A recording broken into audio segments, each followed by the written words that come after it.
Hey everyone, how are you all doing today? Tonight, we step into a world that has long fascinated both historians and dreamers, alike a world veiled in mystery, elegance, and discipline. This is the realm of the geisha. To many in the West, the word geisha often stirs images of painted faces, elaborate kimonos, and graceful bowing. But behind the delicate appearance lies a life far more complex, demanding, and carefully structured than most could imagine. To be a geisha was not merely a job. It was an identity, a lifelong dedication to art, tradition, and performance. The origins of geisha stretch back centuries in Japan, evolving from earlier traditions of entertainers, dancers, and musicians. They were not ordinary women. A geisha was, in a sense, a living embodiment of art. Her gestures, her laughter, even the tilt of her head carried layers of meaning. Every glance, every step across a tatami floor was part of a carefully rehearsed performance designed to enchant and captivate. But this world was not easy to enter. From a young age, girls who would one day become geisha often began their training in okiya, the geisha houses, where discipline reigned supreme. Their days were filled with lessons in music, dance, poetry, and conversation. They memorized songs, learned to play instruments like the shamisen, and practiced the art of serving tea not merely as a chore, but as a ritual of grace and beauty. Even silence was part of their training, knowing when to listen, when to smile, when to let a pause carry the weight of meaning. Life as a geisha existed in a delicate balance between tradition and performance.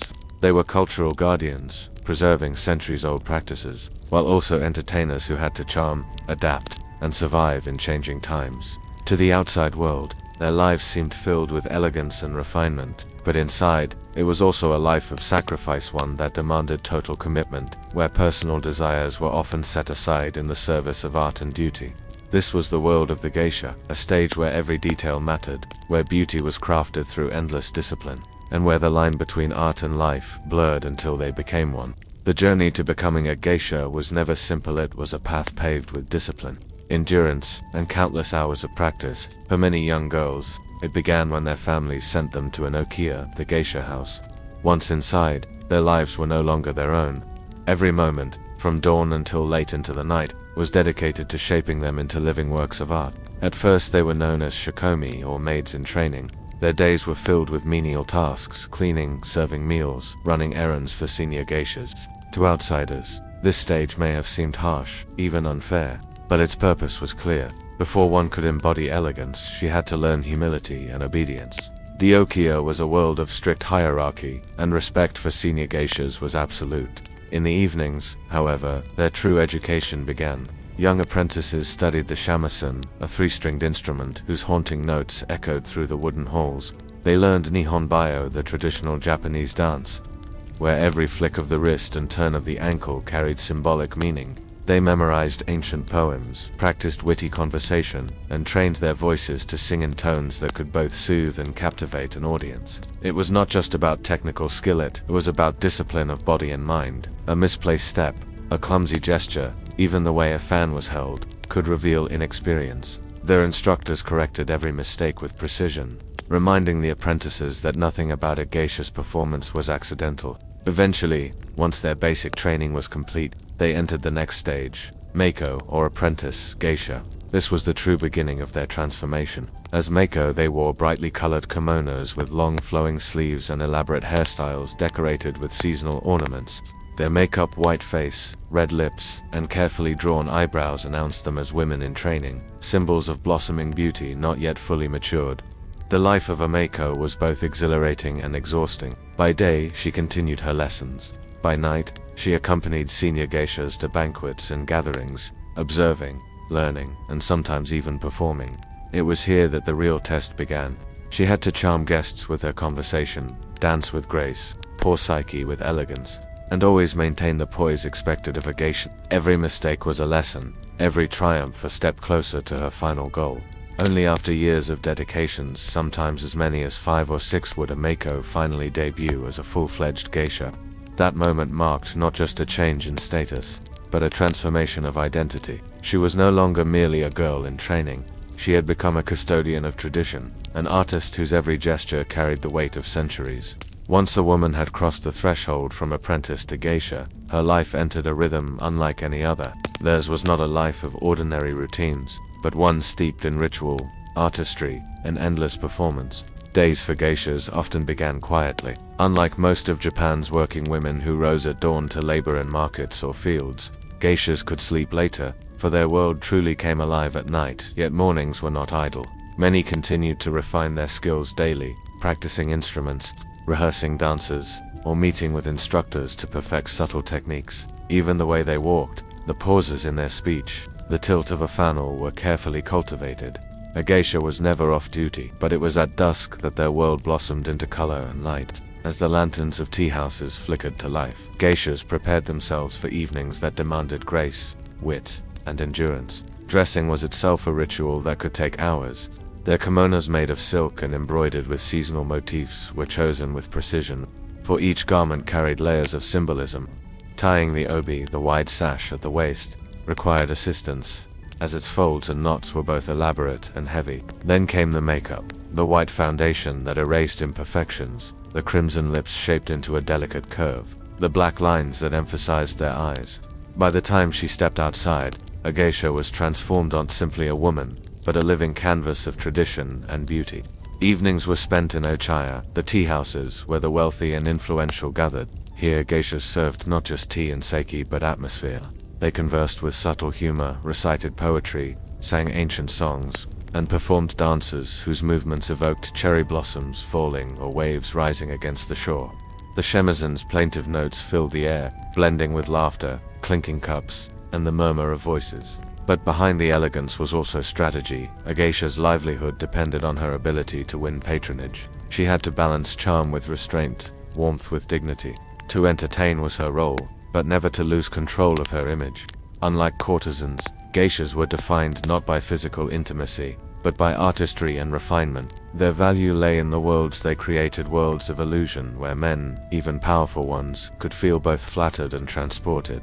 Life, however, was not all silken sleeves and music. It was exhausting. Nights often stretched into the early hours of morning, and the weight of heavy kimonos and elaborate hairstyles tested endurance. Behind closed doors, geishas faced financial debts to their okichie, competition from rivals, and the constant pressure to maintain flawless appearances. It was a life of beauty and artistry, yes, but also of sacrifice and discipline. Yet, despite these burdens, many geishas found a sense of pride and belonging in their craft. They were not merely entertainers, they were guardians of centuries-old traditions. Their presence kept alive an art form that balanced fragility with strength, discipline with creativity, and elegance with resilience.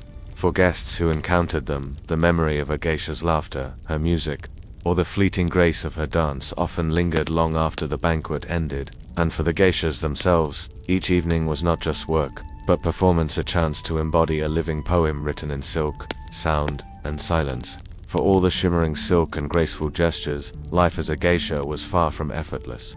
Beneath the painted smiles and melodic laughter lay a world of discipline, sacrifice, and invisible burdens that most guests never glimpsed. From the very start, a young woman entering this path carried weighty expectations. The debts to the Okiotha, geisha house that trained, clothed, and sheltered her could take years, even decades, to repay. Every kimono, every ornate hairpin, every lesson in music or dance had a cost. A geisha's beauty was not only her art but also her investment, and it came with financial chains that bound her tightly to her house and patrons. There was also the constant pressure of perfection. A geisha could not afford fatigue, clumsiness, or dull conversation. Her reputation, carefully built over years, could be shattered by a single misstep. She was expected to embody elegance at all times, never to forward, never too aloof, always balancing warmth with restraint. This demanded not only artistry but immense emotional discipline. And though their world sparkled with music and laughter, loneliness was often its quiet shadow. Geishas lived apart from ordinary family life, their days dictated by the rhythms of clients, patrons, and the ever-turning social seasons. Many sacrificed the possibility of marriage or children, for their life was devoted to their art and their obligations. Friendships existed, but rivalry among geishas could be fierce, for prestige, clients, and income were always at stake. Another hidden struggle was the constant judgment from society. While admired as symbols of grace and refinement, geishas also walked a fine line with stigma. Outsiders often blurred the distinction between geishas and courtesans, unfairly attaching scandal to their profession. Thus, geishas carried the burden of not only performing their roles, but also defending the dignity of their art against misunderstanding. And of course, there was the physical toll. The white makeup, when applied nightly, could irritate the skin. The heavy wigs and elaborate hairstyles pulled painfully at the scalp. The layered kimonos, while breathtaking to behold, weighed several kilograms, making every step an act of endurance. Nights often stretched until dawn, leaving little time for rest before lessons began again. Yet perhaps the deepest struggle was internal, the balance between self and role. A geisha was, in many ways, a creation, a carefully sculpted image of grace, wit, and allure. But behind that mask, there was still a woman with private dreams, fears, and longings. The art demanded that the line between the two blur, and many geishas lived their lives caught between who they were and who they were expected to be. And yet, despite the sacrifices, many endured with pride, for to be a geisha was not simply to entertain. It was to carry forward a tradition that wove together music, poetry, dance, and the subtle art of human connection.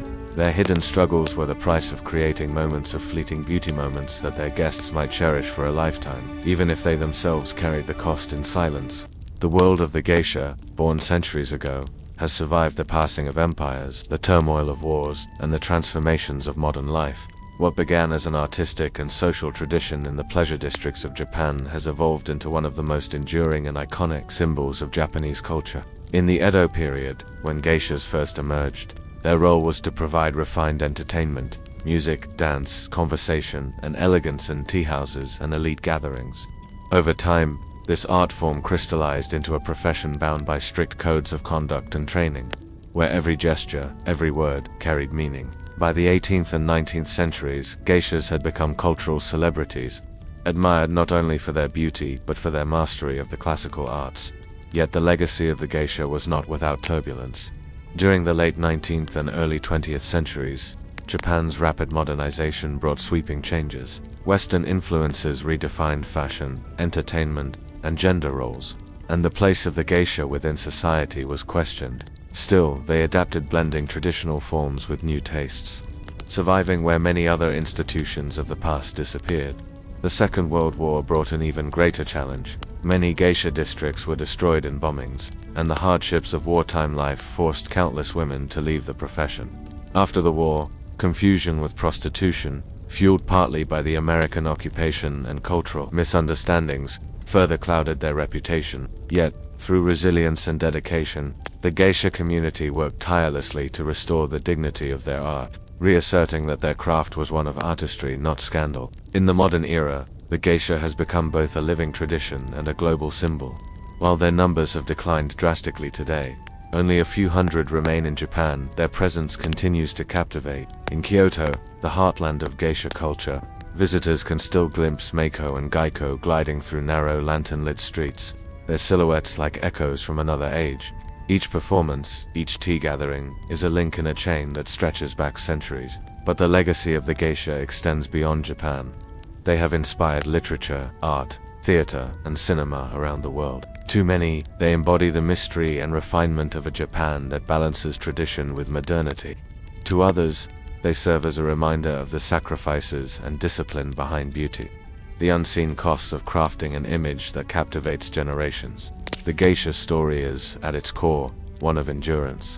Against misunderstanding, modernization, and even near extinction, the art form survives. And perhaps that is the truest legacy of the geisha, not just the painted face, the elaborate kimono, or the graceful dance, but the testament to human dedication, the ability to carry forward something fragile, yet powerful through centuries of change. To understand the geisha fully, one must move beyond the silken kimonos, painted faces, and graceful performances, and step into the philosophy that shaped their entire existence. For the geisha was never just an entertainer, she was a living embodiment of discipline, beauty, and cultural philosophy. At the heart of geisha life was the concept of Ikki, a Japanese aesthetic that blended elegance with simplicity, charm with restraint. Unlike the lavish display of courtesans, a geisha's allure was never meant to overwhelm or intoxicate. It was subtle, refined, and cultivated. A single glance, a carefully measured laugh, or the faintest turn of the wrist could carry more meaning than extravagant declarations. Their art was one of suggestion rather than excess, of refined control rather than wild passion.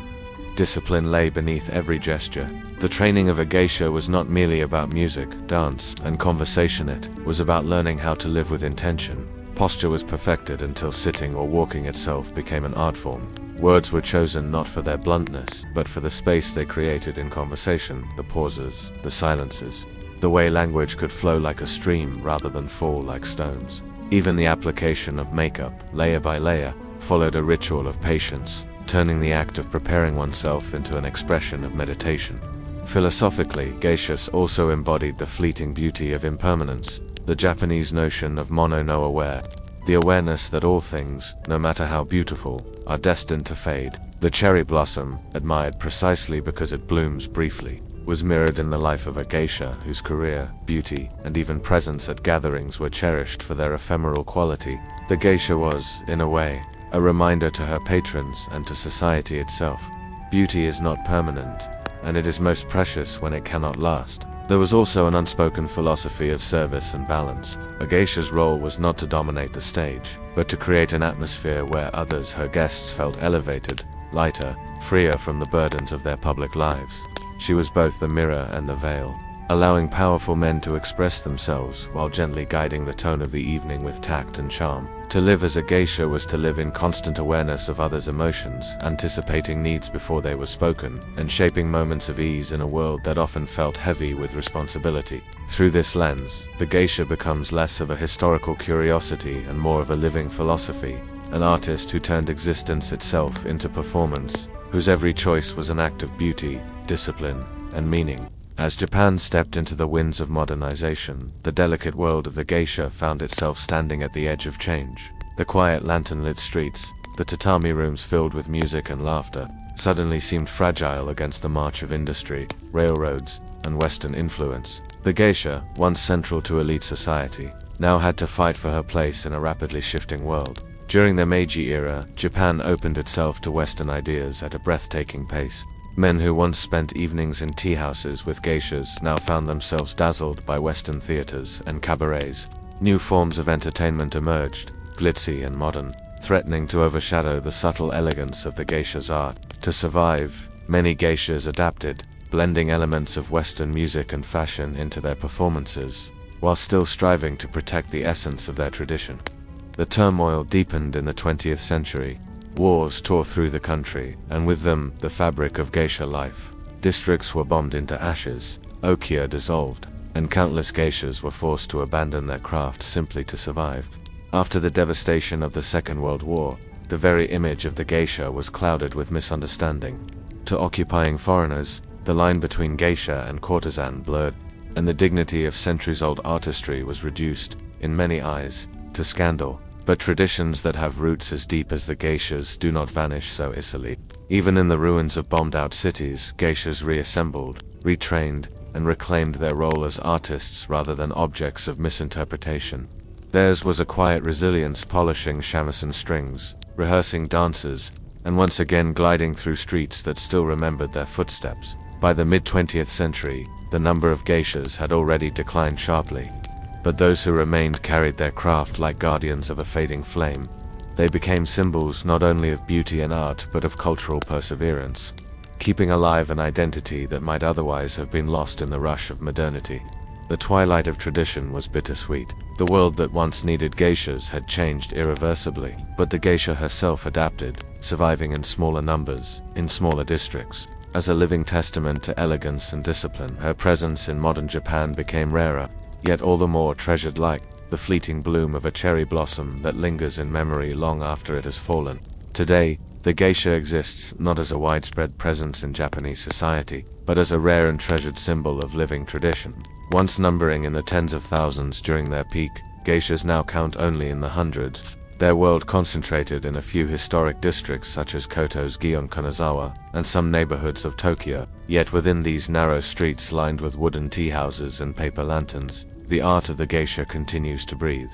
To see a geisha in the modern era is to witness an echo of another age. In Kyoto, a glimpse of a maker the apprentice geisha with her brightly colored kimono, elaborate hairstyle adorned with seasonal ornaments, and distinctive white makeup can stop passers-by in their tracks. She may seem like a figure from a painting, gliding past neon signs and modern traffic, carrying with her the presence of centuries past. For many visitors, such moments feel almost dreamlike, proof that tradition has not been erased but quietly endures. The role of the geisha has also evolved. In earlier centuries, their performances were reserved for the elite, samurai, aristocrats, and wealthy merchants. Today, though still exclusive, the audience has broadened.